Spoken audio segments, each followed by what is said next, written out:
Take 75, what's up guys? So a lot of you have seen my Viper on some recent episodes of some YouTube videos.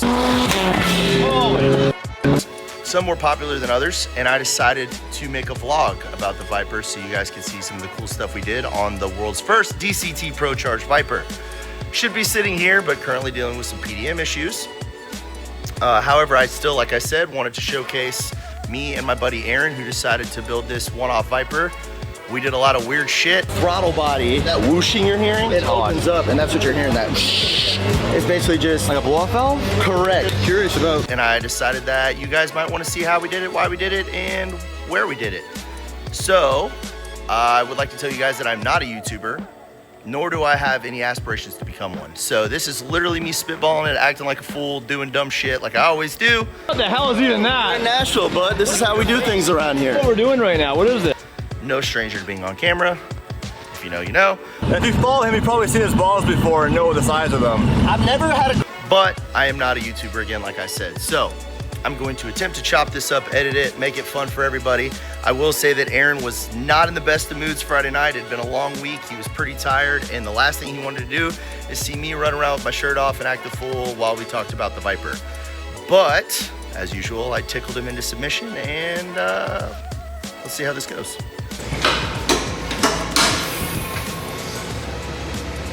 Even though it's incorrect right Well, we're about to have hopefully the microphone's really good on this. So once the car is on, when I pull and hold, you'll notice that I have a 1 there now. And the 1 on the bottom is the drive mode, so that's automatic. So I'm gonna pull this back again, and you'll watch it cycles to 2, which means now I'm in full manual mode, and I drive this as a manual, essentially. So over under 1,000 hours. Over. Okay. So, engine-wise is Cali's crank, Molnar rods, diamond pistons, our custom camshaft,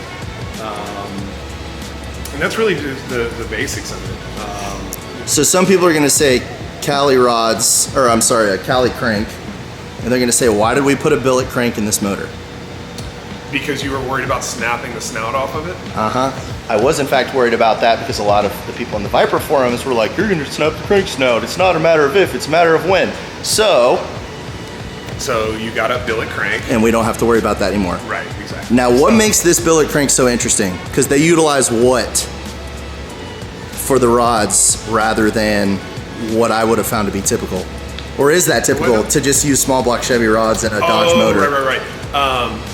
Well, I mean, I think that it was really the reason is because Dodge was dumb when they sized the rod journals on these things. So Cali's was smart, and they were just like, okay, well, it's close to small block Chevy, so we'll just make it a small block Chevy rod journal so that we don't have to have 2 different rods. We'll just run a small block Chevy rod in that and not have to have 2 part numbers. So. And that's not the only thing we found on this motor to be I think Dodge has a couple questions to answer when it comes to who may or may not have been sneaking around in the Chevy factory when they were producing this motor. Are you talking about the rockers? I'm talking about a lot of the valve train that we noticed were eerily similar to LS platform. The heads are very, very similar. The rockers are like almost a copy. The lifters are basically a copy. The valve spring was damn near, like I think at LS7 we pulled out and it was really identical. Like the Dodge engineer went and found an LS3 and was like, those are some really good ideas. We're just going to take those. And add 2 cylinders. 100%. So if somebody wanted to, let's circle back to this. So this motor's probably capable to hold what if you just had to take a stab at it? Conservatively, you feel comfortable at what power point? Probably 1,500, 1,600. Okay. Well, and that brings up an interesting point that I also forgot to point out about this Haltech system, which is that when we initially started this build and threw it on some Viper forums, people said nobody has ever made a Haltech work with a Gen 4 or Gen 5 Viper. So this is literally the only that's one. the only one that we know of in existence that is on a Gen 4, Gen 5. Gauges. I think the issue was memory serve, and I'm sure the internet's about to blast me if I'm wrong, they could not figure out the can. Yeah, because that's the hardest part. Because they said that a Haltech will not you cannot get the factory gauges to work with a Haltech. Well, I mean, if you go and look at the AEM Infinity kit, the Pro EFI kit, a lot of those sure, you can get an ECU that'll run your engine, but your gauges aren't going to work. Right. You know, where the gauges work now. So we've just basically more or less circled around the fact that you have now built the world's first dual clutch transmission Viper. And for those that haven't been following, this is an F12 M6 trans, which is essentially the same thing as an M5 trans out of an F10 platform. I mean, it's damn near the same between M4, M5, M6. It's basically the same box.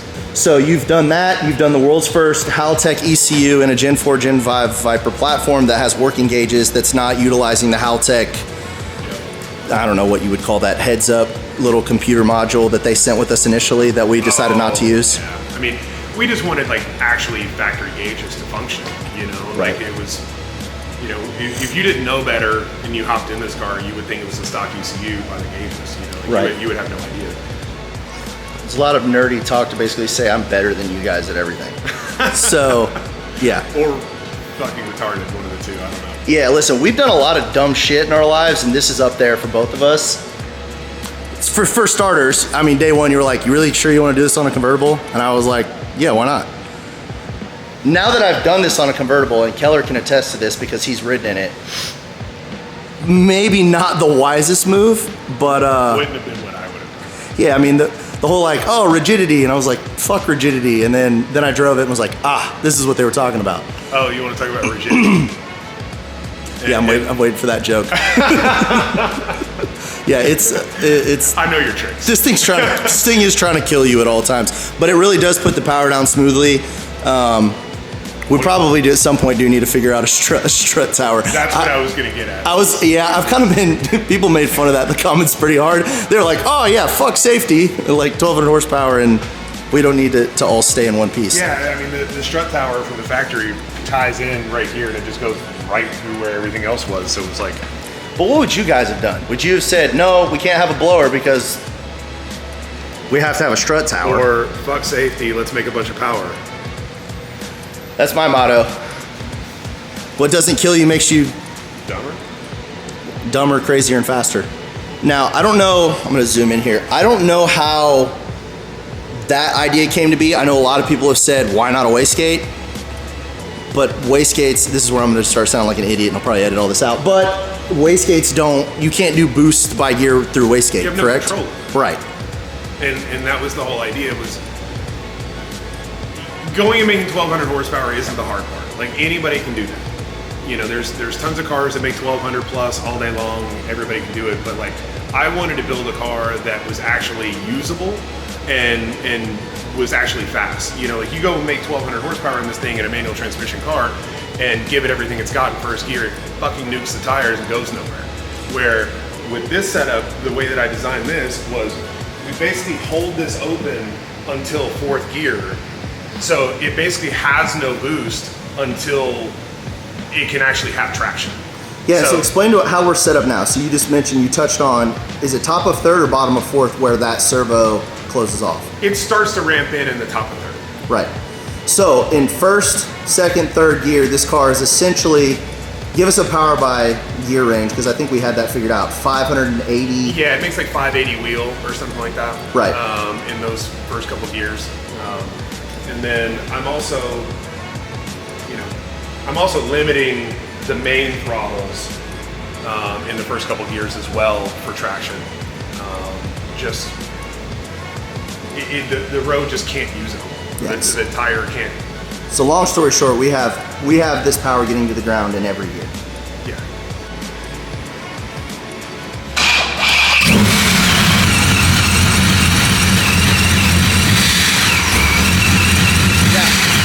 Yeah, it's basically this whole.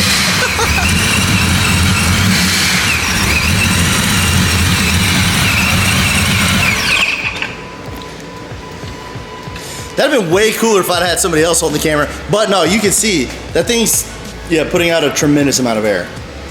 I've never seen anybody do boost by gear and power management on a centrifugal supercharger before. I'm pretty sure that I'm the first. I mean, comments, you'll probably fucking prove me wrong, but I have not seen it, and I've asked a bunch of people, they've never seen it.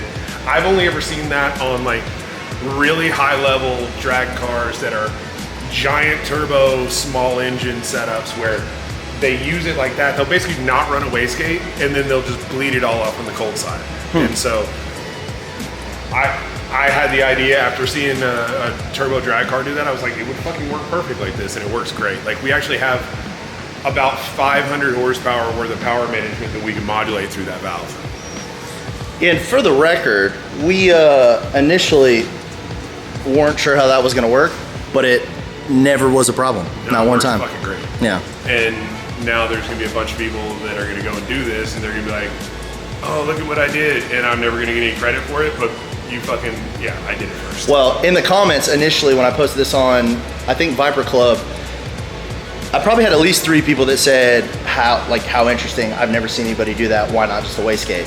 And I was like, well, boost by gear, that's why. So, yep. I mean, what would be a typical way to run via Motec, for example, a boost by gear? Like, what would boost by gear look like without this setup? Like, how would they do that? You wouldn't be able to do it on a Centrifugal.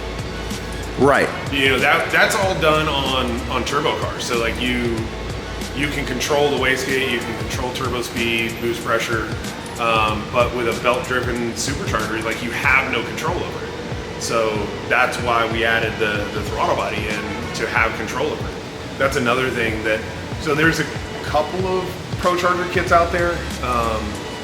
As far as I'm aware, none of them are 10 rib. I think this is the only 10 rib. That's right, kit. I do remember that. Yeah, because we had to, I don't remember who we called for that. We had ZPE make that kit. Yeah. So, or not the kit, the pulley. And for those that aren't familiar with the issue that you run into with the Procharge Vipers, and I know that Calvo had even addressed this initially, was that, or a lot of the guys that were doing the Calvo F1X builds initially, was that they were spitting belts pretty religiously. And we've had this on here for probably, 1,000 miles? Probably, yeah, somewhere in that ballpark. It's got over 1,000. And this is still the same belt. And I didn't even look at this beforehand, but it looks to me like we're having no issues, no buildup. And we have that thing pulley to what Procharger says is like maximum recommended RPM at 6,700 RPM. So there's a lot of one-off stuff, but for ECU, we're running Haltech to a max ECU, yep, to a something gateway. Can gateway. Okay. All right. So that's how we're dealing with engine management. I know we ran a bigger zero density radiator, some kind of custom one-off. Yeah, it's from PWR. We had that. We actually sent your factory radiator in and had them make that module. And I think they're actually going to make a part number. Yeah, because that was a one-of-one. They used us as a dummy, basically. Yeah, and I think now it's a stock number for them. Yeah. Thanks to us. And that is by and large due to that gigantic intercooler right there that was stealing all the air. And we were noticing, not necessarily overheating, but it was, the temps were a little bigger than we wanted to see. 5-inch thick air to air. So, would you ever, in stock form, suggest OW40 in this engine? If you drive it like a man drives a V10 car. Probably not, no. What would you run in this car in factory form? And you have a Gen 5 Viper, so let's just say in your Gen 5 Viper, the way you drive, which is really fast, what oil weight would you recommend running in this 75 motor? W90. Jesus. Probably 1040. 1040. And in this one we're running? 1550. But obviously with the built motor and the power and the way this car is driven. Clearance, right, and all of that. That's another thing we did on this engine was we're running a boundary oil pump gear set. So a little tidbit about the engine. You can also see the balancer setup. Oh yeah, sure enough. Made in Baltimore. What a shithole. That's gonna piss some people off. But yeah, look at that belt, dude. There's absolutely zero signs of any issues happening after at least 800 to 1,000 miles. We're having no problems. I know that there's been this one guy in the comment section that is convinced that you can't run a blower on a Gen 4 or 5 Viper because the Viper technicians, Viper developers initially wanted to run a blower on these cars, and kept starving 3 and 5 of oil. Cool story, bro. Not having that problem. There's also another guy that said that you can't put 1,000 horsepower. I think really foot-pounds is the bigger issue on these transmissions, but you can't run 1,000 horsepower on these transmissions without them going kaboom. Wish I had known that before I did it. And yeah, we're probably, 1,000 miles in, and I'm not noticing any issues so far. So That's totally fine. yeah, we will report back, because obviously, I mean, we know what we know about DCTs. I mean, I have an It AMG. could fucking blow up tomorrow, but I mean, it's been totally fun. It has. And I don't think it would blow up as much as eventually the clutches will probably slip if it's going to have a problem. And that's, you know, to talk about the clutches, we're running the SSP Spec X with the billet baskets. And I think that's kind of an obvious thing to do with that PowerPoint for sure. Yeah. Are we billet gear sets in this or no? No, everything's stock about the gearbox other than the basket and the clutches. So if somebody was to want to put, I think we can speak to this. If somebody was to want to take this transmission and buy it out of a used car with moderate miles, they'd be looking at what?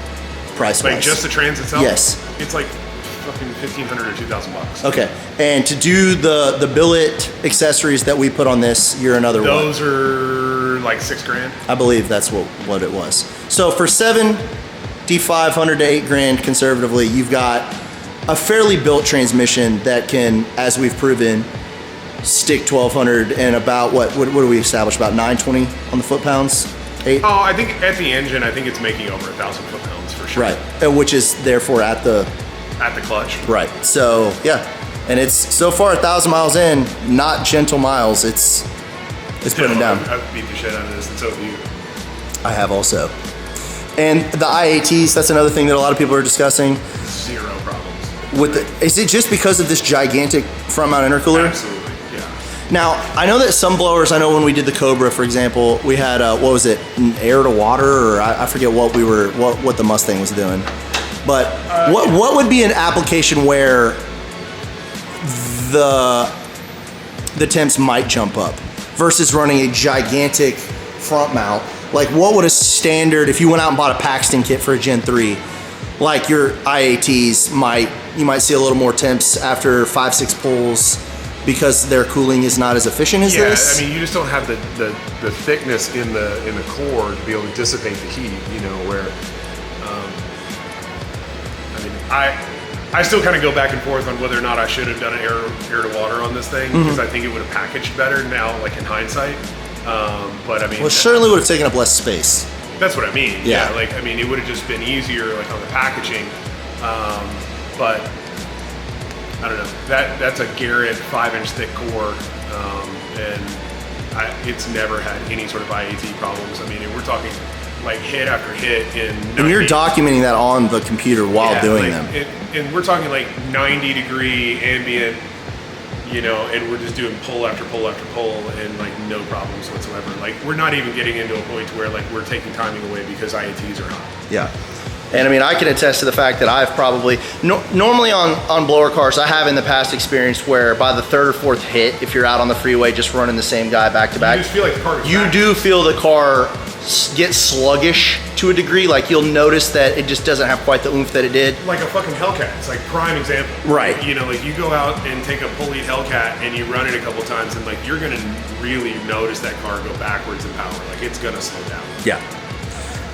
I have noticed 5-6 hits. I know I took Keller out the other night. We did 5 or 6 hits, and I noticed zero fall off between any pulls, and we were probably mid to upper 80s, very humid.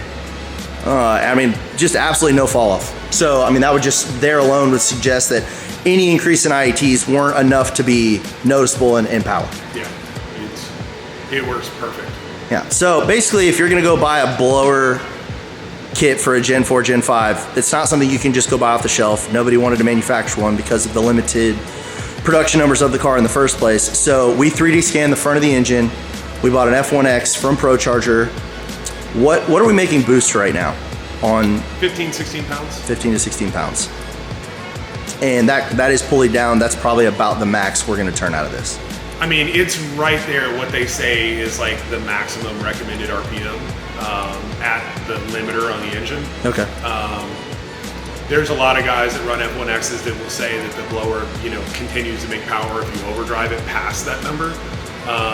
But we just kind of pulleyed it to that point, and we've kind of been happy with the power output so far. And we could always go more if you really get crazy and you want to, But we're conservatively putting out 15 to 16 PSI, and we're getting 1010 on a Dyno Dynamics dyno.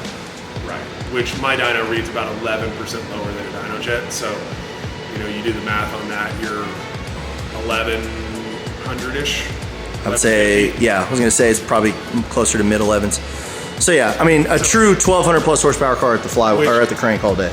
Yeah, if not more. Yeah. And they rate that blower at, I think, like 1400 horse or so. So how many of those guys out there are really like 1,000 plus wheel the Hennessy, on a blower? The Hennessy ZR1, I know for a fact, doesn't make what it says it does, because I dog walked it in this car when it was cammed.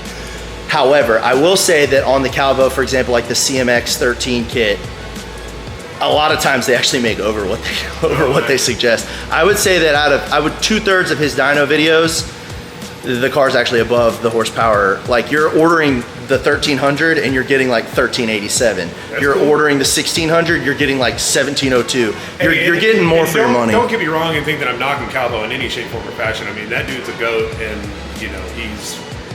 he's got a killer business, and I've got a ton of respect for that dude. So, like, I'm not knocking, I was just questioning. Yeah, and I don't know with the F1X car, I don't know, I'm sure it's been on the dyno, certainly. I've just never seen the video, so I can't attest to that. But memory serve, somebody in a comment thread had actually done it on a coupe, and I want to say it was on there for 4 to 6 months. They took it off and immediately went to a twin turbo setup because they were having such issues with belt failure. But I want to say that car was like a 975 car. I want to say memory serve. But I mean, we've now proven that you can do over 1,000 horsepower reliably and be... The belt problem is the quickest way to want to get rid of a blower setup. Yeah. Like, if you're having belt problems or it's slipping constantly or shredding them, like, I totally understand wanting to ditch it and go to a turbo setup. It just makes more sense. But this one's been solid. And you have more ceiling with turbos, certainly. But absolutely. Yeah, that's where the price difference comes in. So and flexibility too. But that's why we did the boost valve on this, was so that we could actually have the best, a blower setup with the kind of the benefits that you would typically have if you had a turbo car. Yeah, I mean, you could put your wife, for example, in this car and she could drive it. We could sit there and just turn the power setting down to 0 and it would make 580, and basically be a stock power level car, and then go have fun. And if you want to explain how you tuned for example, the wheel speed sensors, because this car does not come with, this particular Gen 4 does not come with traction control. Obviously your Gen 5 does, but a Gen 4 does not come with traction control. So we gave this car traction control via the Haltech. Yeah, so I basically just tapped off of the wheel speed sensors that the ABS unit uses. And so once I know front and rear wheel speed, then you can work all the magic inside of the computer to tailor the slip between front and rear wheel speed. So we found that magic happy number to be what percentage? Kind of like what I'm looking at is the slip speed. Like how much faster is the rear wheel turning than the front wheel? And this car likes to be somewhere between 8 and 10 miles an hour worth of rear slip. Is what it likes in order to actually accelerate and be fast, and then past that point I start trimming it, in order to get that back in line. Now certainly you could go out and, oriented like a Git Trag, for example, out of a 488 or an AMG GT would even work in this application. No, but there's probably a better transmission to be had than an F10 M5. Cue the comments. ZF8 speed. I know all you guys are going to say. God, here we go.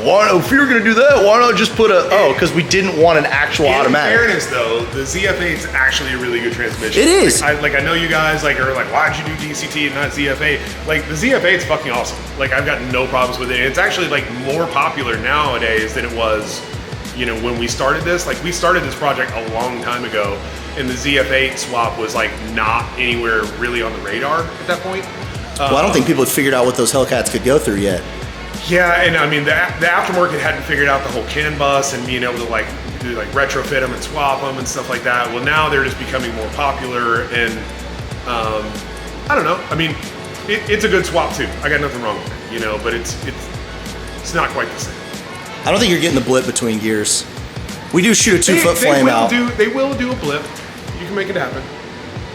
Well, now you're making me think. Could we have sequentially shifted it? Yes. You could have done. So basically, it is the closest thing to a dual clutch without being a dual clutch. 100%. And that's why the OEs went to. Well, there you go.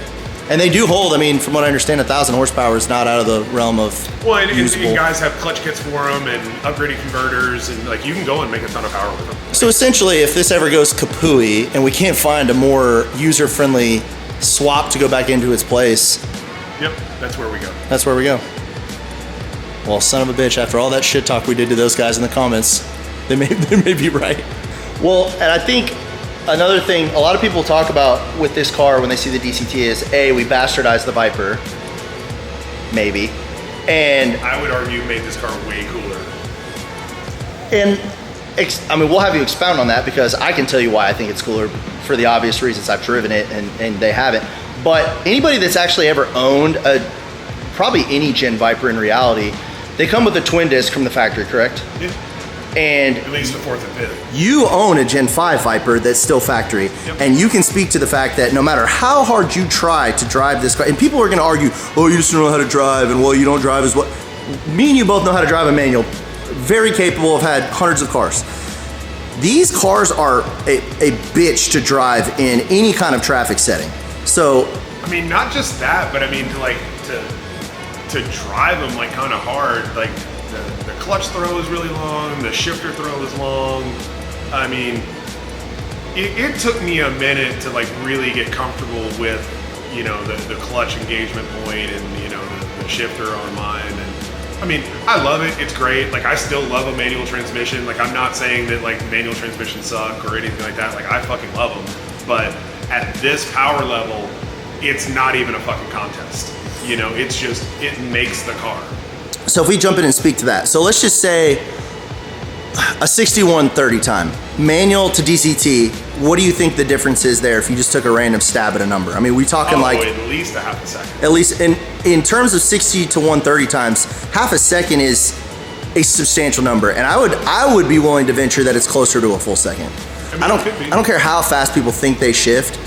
The whole, you know, these guys, oh, just clutchless shit. I'm like, cool, bro, you're an idiot. Once you get to this power point, it's an absolute handful. When it was cammed and we were still 6-speed, this thing was a nuisance to drive around any kind of stoplight to stoplight scenario. And you don't buy this car to go drive in stoplights to stoplight scenarios, but if you're out with your buddies and you want to go cruise the town, you're going to inevitably wind up in some tight spots, you know, valet areas. I mean, I've never white smoked a clutch before, but I have white smoked the clutch in this car probably at least 4 to 5 times since I've owned it. Oh, I did it on my Gen 5 trying to launch it. Yeah, I mean, it's so much tire, and you would think with a twin disc it would grab, but low mileage units and these things are still spinning the clutch and sending smoke through my car's got 20,000 miles on it. It spun the clutch just trying to launch it. Yeah, so I mean, I'm not saying that it's a necessity to have a DCT in this car, but we didn't want to go the sequential route, A, because it's retardedly expensive, and B, it becomes undrivable around town. The sequentials fucking suck around town. They're loud, they're clunky, they're like, you know, they sit there and bounce off the dogs. Like, it's not an enjoyable experience. And anybody that wants to say that it is hasn't driven one. And anybody that wants to say that the DCT sucks or like you've ruined it hasn't driven one.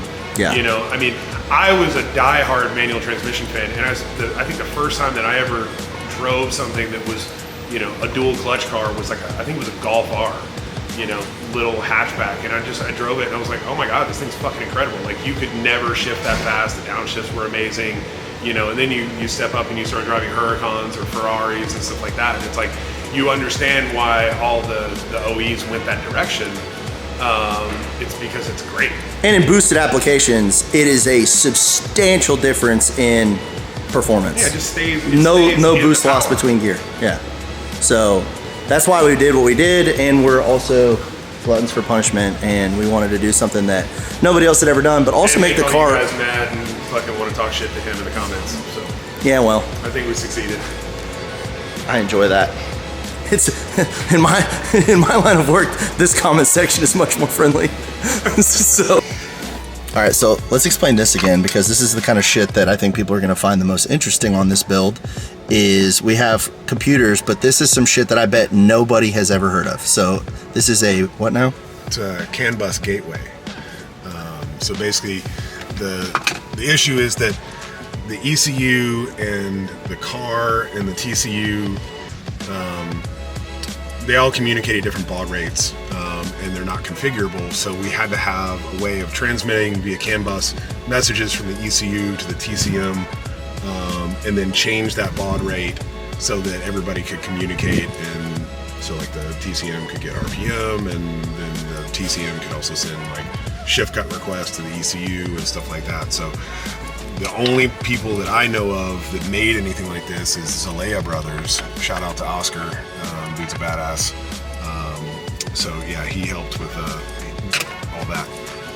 So does this have anything to do with the communication between the shifter, which is made by I've already forgotten. DCT shifters. DCT shifters and this gauge. Does that have anything to do with the function coming from this? Like all of the communication in the entire car runs through this. Okay. Like every bit of it, the gauges, the chassis, just everything. The car would not function without this. So, for those of you watching at home that are curious how I know what gear I'm in, we'll go ahead and make this come to life.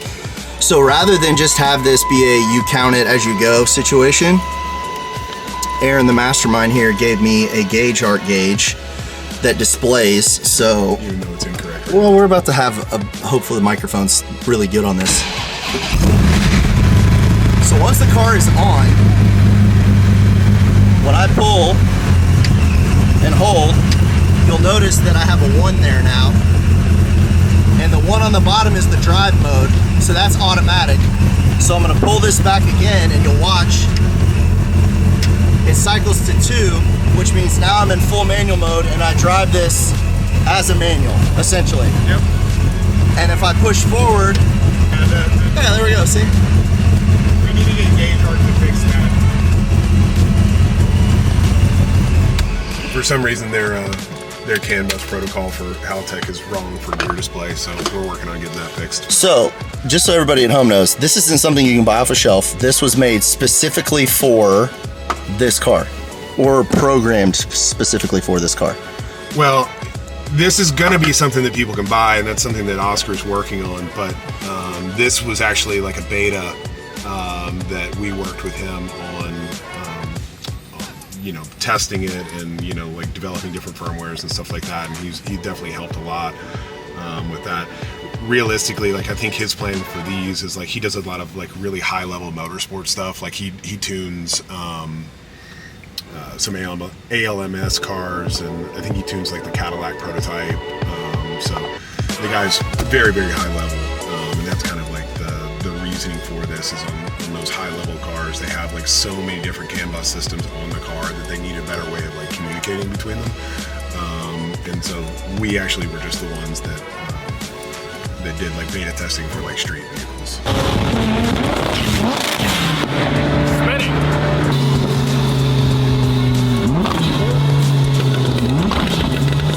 Those downshifts are wild.